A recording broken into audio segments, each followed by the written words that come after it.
Buletin Didik 29 Januari bersama saya Fazilah Hani Harun. Assalamualaikum dan salam sejahtera. Berfokuskan pendidikan kelestarian alam, Kolej Vocational Keningau telah menganjurkan kelas induk yang disertai lebih 50 pelajarnya. Kelas dikendalikan oleh jurulatih dari Nigeria dan turut disertai guru-guru dari beberapa sekolah dan kolej vocational di Malaysia.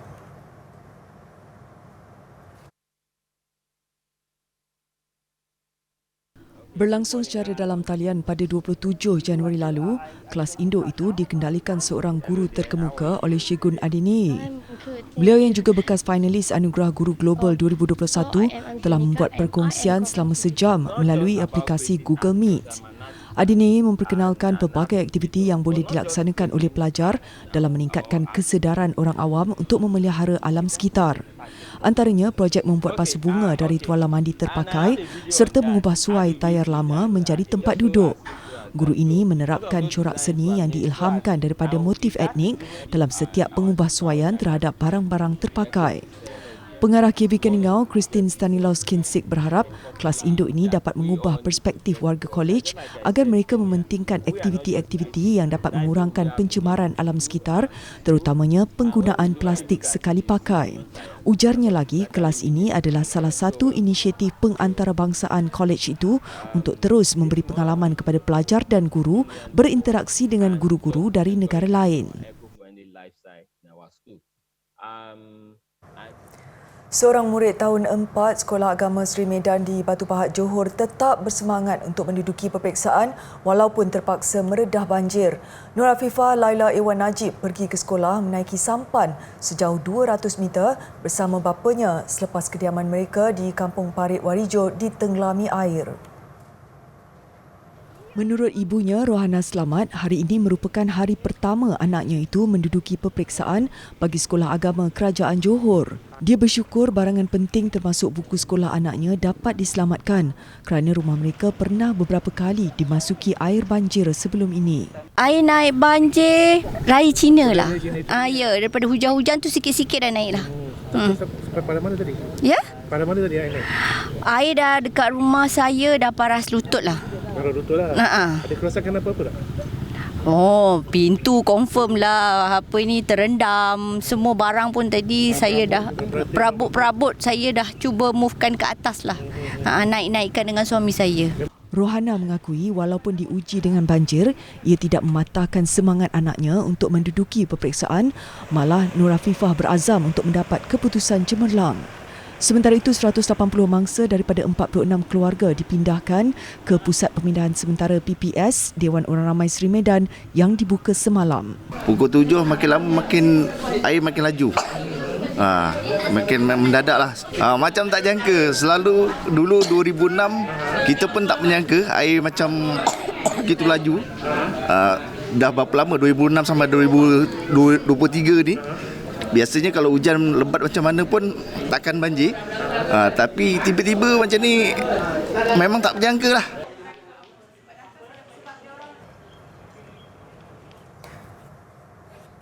Lima daripada 8 beradik di Kampung Johal, Kuala Krai, Kelantan tidak bersekolah kerana tidak memiliki sijil kelahiran. Mereka yang berusia antara 7 hingga 15 tahun hanya menghabiskan masa di sekitar rumah yang terletak di seberang Sungai Kelantan. Menurut ibu kepada 8 beradik ini, Nur Syuhada Wahab, dia dan suami Zabni Abdul Wahab gagal mendaftarkan anak-anak ke sekolah kerana berdepan pelbagai kesukaran akibat kemiskinan. Tambah Nur Syuhada, suaminya hanya bekerja sebagai pembantu di kedai buah-buahan dan gaji harian hanya cukup untuk membeli keperluan harian. Mereka juga tidak pernah menerima bantuan berkala daripada mana-mana pihak. Sebab sini kena payah nak pergi mari. Anak yang pertama, yang kedua tu sekolah takat je 3 je. Payah nak tupai motor ke payah. Kalau kita tupai tu acak-acak ke tak boleh lah, dia mau kata, dia mau kecek lah. Anak pun itu semuanya tak ada beranak. Semua payah lah. Di klinik pun tupai orang gitu lah. Kalau ada motor, pergi. Kalau tak ada motor tak pergi lah. Selain menyara 8 anak, Nur Syuhada turut menguruskan ibu yang telah uzur. Pengangkutan utama penduduk di Kampung Johal adalah bot dengan perjalanan dari bandar mengambil masa 45 minit. Selain kampung itu, antara kawasan lain yang terletak di seberang sungai ialah Kampung Bahagia dan Kampung Mambung. Sekolah terdekat pula ialah Sekolah Kebangsaan Bahagia dan Sekolah Menengah Agama Sa'datul Qura yang terletak di Kampung Bahagia. Untuk melahirkan pemain hebat seperti Lionel Messi mahupun Cristiano Ronaldo, ia perlulah dilakukan sejak kecil. Bermula dari situlah kemahiran seseorang pemain dapat dikesan. Seterusnya diberi bimbingan sewajarnya. Mengambil iktibar daripada sejarah hidup pemain ternama dunia, Kelab MP Klang menjadikannya sebagai formula untuk program bola sepak kelab itu. Menurut penyelaras Akademi Pembangunan Bola Sepak Majlis Perbandaran Klang Azhar Nordin, bukan sahaja pemain-pemain lelaki dilatih, malah pemain perempuan seawal usia 5 sehingga di bawah 20 tahun turut menyertai program pembangunan ini. Visi kita ialah melahirkan individu yang boleh diketengahkan ke peringkat tertinggi lah, dan kita punya motif membantu pemain untuk pergi ke peringkat yang lebih tinggi bermula daripada wakil sekolah, dan pemain yang ada datang ni adalah daripada sekitar hampir 100 sekolah di daerah Kelang. Sesi latihan diadakan 2 kali seminggu di Padang Stadium Sultan Sulaiman Kelang.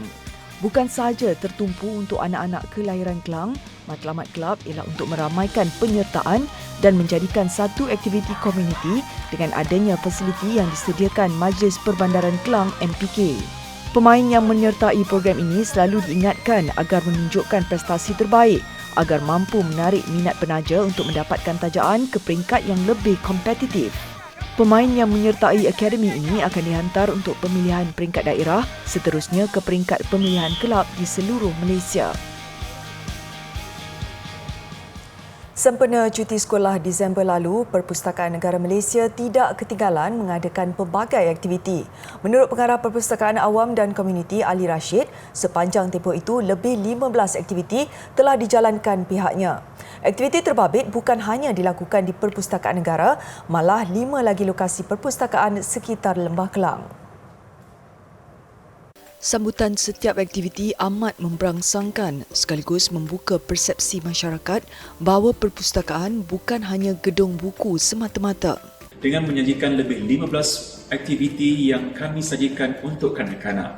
Antaranya adalah Let's Read With Me Books, projek DIY rantai kunci comel, layang-layang di awan biru, lampu ajaib, dengarkan ceritaku, kitaran air, DIY shopping bag, spinning planet, rantai kunci comel, digital coding dan banyak lagi. Aktiviti menyasarkan kanak-kanak berusia 3 hingga 12 tahun bertujuan menarik minat mereka berkunjung ke perpustakaan seawal usia muda. Semua aktiviti diadakan di ruang perpustakaan kanak-kanak Perpustakaan Negara. Program ini bukan sahaja menyeronokkan tetapi sedikit sebanyak memberi pelbagai manfaat kepada pengunjung. Ia turut mendapat perhatian sekolah tadika swasta yang menjadikannya salah satu daripada lokasi lawatan untuk kanak-kanak institusi pendidikan itu. Pada cuti sekolah yang akan datang ini, pihak perpustakaan akan menganjurkan lebih banyak aktiviti untuk pengunjung yang hadir. Bagi mereka yang tidak sempat untuk mengikuti program ini, bolehlah datang ke Perpustakaan Negara Malaysia kerana pada cuti sekolah tahun 2023 pada bulan Februari hingga Mac nanti, kami akan menyajikan lebih banyak lagi program untuk kanak-kanak.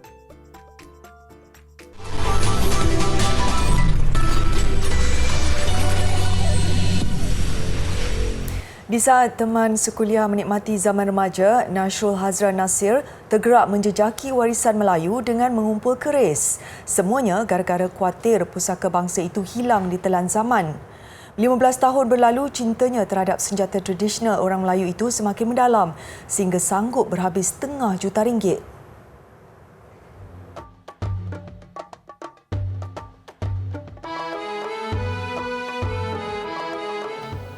Ditemui ketika Hari Keris Anjuran Muzium Kesenian Islam, Nasrul Hazran 35 tahun yang merupakan pengurus di syarikat pembekal berkaitan gas dan minyak berkata, keris jenis tajung adalah keris buruan yang dikumpulnya. Untuk itu, tidak hairanlah dia sanggup mencari sehingga ke Indonesia, Thailand, Filipina dan Brunei semata-mata untuk mendapatkan keris berkenaan. Sehingga kini, Nasrul memiliki 80 bilah keris tajung yang mana hulunya ada kaitan dengan permainan wayang kulit. Kita tengok macam mana keris-keris Tajong dia punya evolution daripada keris-keris Cirebon pergi ke dia berevolusi sampailah kita tengok yang keris-keris Tajong yang kita tengok sekarang, Temenggung, Botakala, Indra sebagai contoh. So yang ni menarik minat saya lebih mengkaji berbanding yang lain sebab saya rasa kita belum ada satu rujukan yang banyak berkenaan dengan barang-barang macam ni. Kesenian ukiran keris itu juga mendorongnya membuat kajian khusus dengan lebih mendalam. Malah Nashrum mengakui sudah timbulnya kesedaran dalam kalangan generasi muda untuk memartabatkan nilai lambang kedaulatan orang Melayu itu. Bagi Ahmad Syauqi Mukmin Syaimi, 30 tahun pula, minatnya terhadap keris dipupuk sejak kecil. Banyak mewarisi keris peninggalan datuknya. Syauqi menolak cakap-cakap orang, keris susah dijaga kerana punyai unsur mistik. Hanya orang kita ni dia banyak simpan rahsia. Jadi rahsia-rahsia lama ni hanya ada pada orang-orang yang menjaga je lah. Jadi bagi saya dia hanya petua, kaedah kita jaga. Kalau kita pandai jaga, benda tu takkan menjadi luar jagaan kita lah. Dalam pada itu, sesuai dengan peredaran zaman, kini terdapat alternatif kepada cara pembersihan keris. Ia termasuklah menggunakan pati limau dan mengeringkannya menggunakan pengering rambut.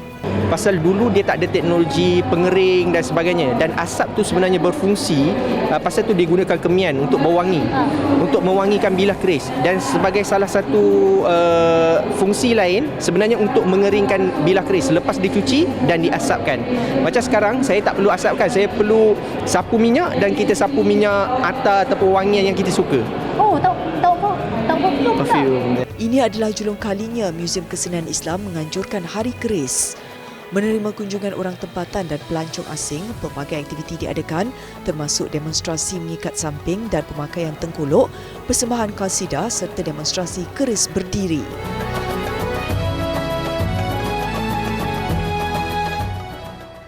Beberapa produk baru pelancongan di Merlimau Melaka akan disenaraikan sebagai lokasi yang wajib dilawati menjelang Tahun Melawat Melaka 2024. Tarikan baru termasuk dataran orang kampung yang menempatkan ribuan lampu hiasan selain fokus kepada lokasi bersejarah yang lain. Exco Merlimau Dr. Muhammad Akmal Saleh berkata Merlimau memiliki banyak tarikan termasuk Rumah Melayu Melaka Demang Abdul Ghani, Perigi Portugis serta Makam Tun Teja di Kampung Simpang Pantai yang diselenggara oleh Perbadanan Muzium Melaka Perzim. Inisiatif baru diambil dengan membangunkan aplikasi My Merlimau yang bakal menawarkan maklumat pelbagai lokasi terbabit selain kedai makan yang sering menjadi tumpuan pengunjung menjamu selera. Ramai yang tak tahu ada sebenarnya kewujudan tempat-tempat ini. Jadi dengan ada bila mereka tahu Merlimau tu, dia tahu Merlimau ni ada sesuatu perkara yang menarik dan dia akan explore. Dan insyaAllah dalam tempoh 3 bulan ni, kita akan buat mapping untuk tourism di Merlimau. Beliau ditemui selepas pelancaran Merlimau Bercahaya yang disempurnakan Ketua Menteri Melaka, Datuk Seri Sulaiman Mat Ali. Lampu hiasan yang dibangunkan bersama Majlis Perbandaran Jasin itu menjadi tumpuan orang ramai khususnya pada hujung minggu dan cuti umum. Selain lokasi aktiviti riadah, Merlimau turut mempunyai litar lumba motosikal drag race yang pertama di zon barat Semenanjung Malaysia. Katanya, sebuah skate park sedang dibangunkan untuk menghimpunkan peminat sukan skateboard dari seluruh negara dalam tempoh terdekat. Kerajaan Melaka sebelum ini mengumumkan 2024 sebagai Tahun Melawat Melaka bertemakan Melaka Bandaraya Warisan Dunia UNESCO dan Melaka is the place to be. Artifak ini dikenali sebagai patung Avalokitesvara. Patung ini berukuran dengan ketinggian 93 cm, lebarnya 51 cm dan ianya seberat 63 kg. Patung Avalokitesvara ini ditemui di sebuah lombong biji timah milik Anglo Oriental Bido, Perak pada tahun 1936. Ia diperbuat daripada gangsa dan mempunyai 8 tangan, namun satu daripadanya telah patah. Mengikut pentarihan, patung ini dianggarkan wujud antara kurun ke-7 hingga ke-12 Masihi pada zaman peradaban Hindu-Buddha. Artifak ini turut diwatakan sebagai objek warisan ketara kebangsaan pada tahun 2009 di bawah Akta Warisan Kebangsaan 2005.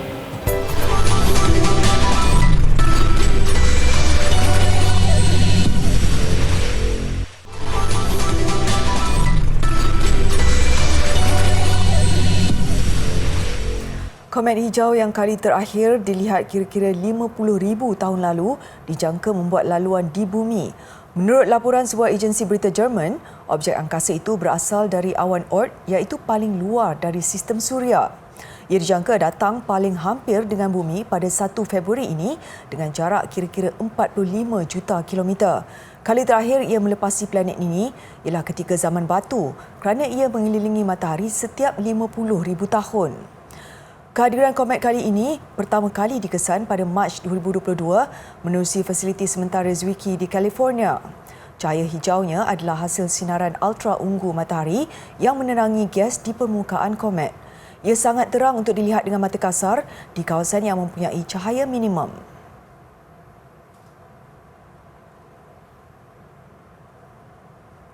Seorang warga Iraq menjadikan hobi mengumpul dan menjual stem sebagai sumber pendapatannya. Menurut Rad Abdul Jabbar, dia memulakan hobi mengumpul stem sejak berusia 15 tahun. Sehingga kini sudah 20 tahun Rad terbabit dalam dunia pengumpulan dan penjualan stem. Dia memulakan perniagaan itu di Baghdad sebelum berpindah ke Bandar Sulaimaniyah wilayah Kurdish yang dirasakannya lebih aman berikutan konflik antara mazhab di Iraq pada 2007. Semua stem disimpan rapi di dalam album khas bagi melindunginya daripada rosak. Selain itu, Rad juga menyimpan serta mengumpul wang kertas dan shilling lama. Akui Rad, koleksi stem yang disimpan di rumahnya lebih banyak. Kebanyakan stemnya dikumpul ketika Iraq diperintah kerajaan beraja termasuk yang diterbitkan sempena pertabalan Raja Iraq yang pertama, Raja Faisal I. Semua stem itu bernilai sekitar $200 Amerika atau RM840 setiap satu. Manakala stem yang lain dijual dari harga $10 hingga $400. Pemerintahan Raja Faisal I berakhir pada 1928 berikutan rampasan kuasa tentera. Menurut Rad, stem yang dikeluarkan sebelum pertabalan Raja Faisal I antara yang paling dicari oleh pengumpul stem. Manakala wang kertas yang diterbitkan dari era Raja Farouk dan wang kertas lama Cina dari 1930-an dan 40-an adalah yang paling bernilai.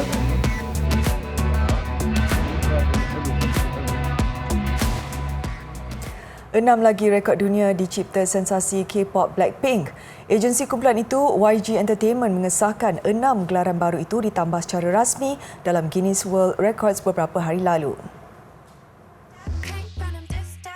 3 gelaran yang diraih secara berkumpulan menyaksikan Blackpink muncul kumpulan wanita K-pop pertama meraih kedudukan nombor 1 di carta-carta album di Amerika Syarikat dan United Kingdom. Ia menerusi album kedua mereka, Born Pink, yang dilancarkan September lalu.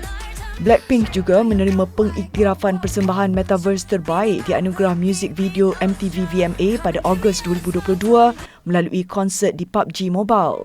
Dalam pada itu, salah seorang anggotanya, Lisa, mencatat 3 rekod dunia, iaitu artis solo K-pop pertama memenangi MTV VMA dan EMA serta artis K-pop dengan jumlah pengikut tertinggi di Instagram.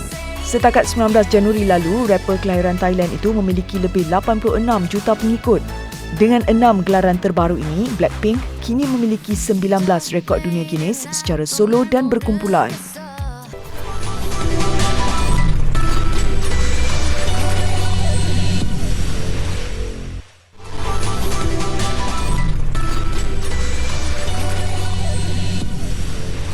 Sukan dimulakan dengan bola sepak Piala FA Inggeris.